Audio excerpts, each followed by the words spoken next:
Talks with Sri Ramana Maharshi, February 4th, 1935. Talk number 24. Mrs. Pigott, why do you take milk but not eggs? Maharshi replied, the domesticated cows yield more milk than necessary for their calves, and they find it a pleasure to be relieved of the milk. Devotee, but the hen cannot contain the eggs. Maharshi, but there are potential lives in them. Devotee, thoughts cease suddenly, then I rises up as suddenly and continues. It is only in the feeling and not in the intellect. Can I be right? Can it be right? Maharshi, it is certainly right. Thoughts must cease and reason disappear for I to rise up and be felt. Feeling is the prime factor and not reason. Devotee, moreover, it is not in the head but in the right side of the chest. Maharshi replied, it ought to be so because the heart is there. Devotee, when I see outside it disappears. What is to be done? Maharshi, it must be held tight. Devotee, if one is active with such remembrance, will the actions be always right? Maharshi replied, they ought to be. However, such a person is not concerned with the right or wrong of his actions. Such a person's action are God's, and therefore they must be right.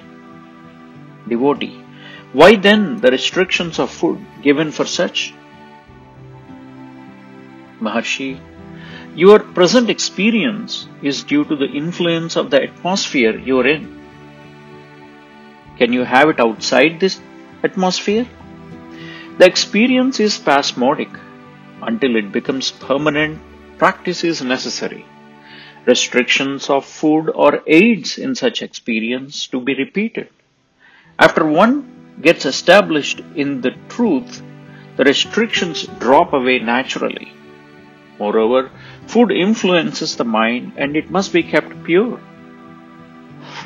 The lady told a disciple later, I feel the vibrations from him more intensely and I am able to reach the eye center more readily than before. Talk number 25. On a former occasion, B.V. Narasimha Swami, author of Self-Realization, asked, who am I? How is it to be found? Maharshi replied, ask yourself the question. The body, that is Annamaya Kosha, and its functions are not I. Going deeper, the mind, that is Manomaya Kosha, and its functions are not the I. The next step takes on to the question, where from these thoughts arise? The thoughts are spontaneous, superficial, or analytical. They operate in the intellect. Then, who is aware of them? The existence of thoughts, their clear conceptions, and their operations become evident to the individual. The analysis leads to the conclusion that the individuality of the person is operative as the perceiver of the existence of thoughts and their consequence. This individuality is the ego, or as people say, I. Vijnanamaya Kosha or intellect is only the sheet of I and not the I self. Inquiring further, the question arises, who is this I? Where from does it come? I was not aware in sleep. Simultaneously, with its rise, sleep changes to dream or wakefulness. But I am not concerned with dream just now. Who am I now in the wakeful state? If I originated from sleep, then the I was covered up with ignorance. Such an ignorant I cannot be what the scriptures say or wise ones affirm. I am beyond even sleep. I must be now and here, and what I was all along in sleep and dream also, without qualities of such states. I must therefore be unqualified substratum underlying these three states, Anandamaya Kosha. I is in brief beyond the 5 sheets. Next, the residuum left over after disregarding or discarding all that is not self is the self, and that is Sat Chit Ananda. Devotee, how is that self to be known or realized? Maharshi, transcend the present plane of relativity. A separate being or self appears to know something apart from itself, that is non-self. That is, the subject is aware of the object. The seer is Drik, the seen is Drishya. There must be a unity underlying these two, which arises as ego. This ego is of the nature of Chit or intelligence.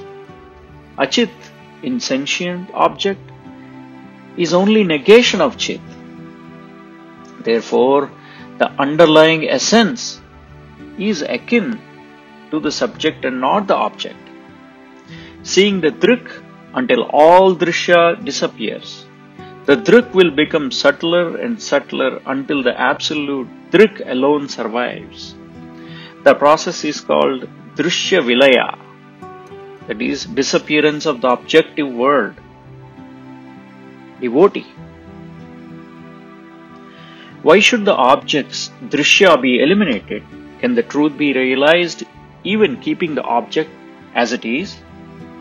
Maharshi, no. Elimination of Drishya means elimination of separate identities of the subject and object.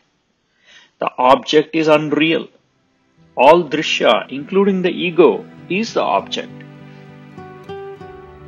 Eliminating the unreal, the reality survives.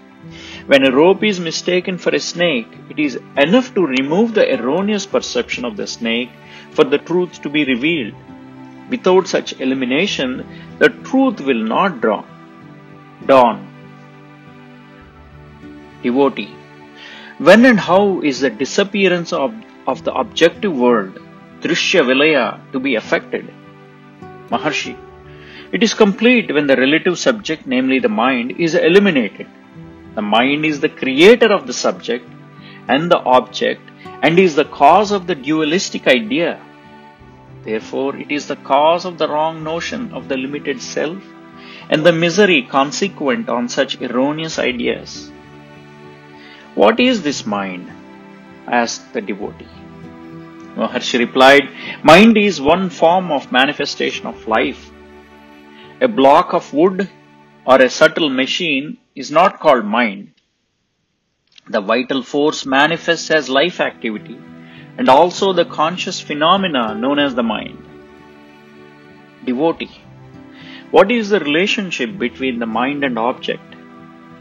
Is the mind contacting something different from it, namely the world? Maharshi, the world is sensed in the waking and dream state, or is the object of perception and thought, both being mental activities.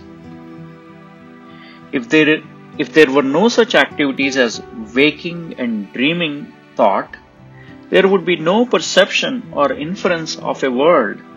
In sleep, there is no such activity, and objects and world do not exist for us in sleep. Hence, reality of the world may be created by the ego by its act of emergence from sleep, and that reality may be swallowed up or disappear by the soul resuming its nature in sleep. The emergence and disappearance of the world are like the spider producing a gossamer web and then withdrawing it. The spider here underlies all the three states, waking, dreaming, and sleep. Such a spider in the person is called Atman or self, whereas the same with reference to the world is called Brahman or Supreme Spirit. He that is in man is the same as he that is in the sun. While self or spirit is unmanifest and inactive, there are no relative doubles, example, subject and object, or drik and drishya. If the inquiry into ultimate cause of manifestation of mind itself is pushed on, mind will be found to be only the manifestation of the real, which is otherwise called Atman or Brahman. The mind is termed Sukshma Sharira or subtle body, and Jiva is the individual soul. The Jiva is the essence of the growth of individuality. Personality is referred to as Jiva. Thought or mind is said to be its phase, or one of the ways in which the Jiva manifests itself. The earlier stage or phase of such manifestation being a vegetative life. The mind is always seen as being relative to or acting on some non-mind or matter and never by itself. Therefore, mind and matter coexist. End of talk number 25.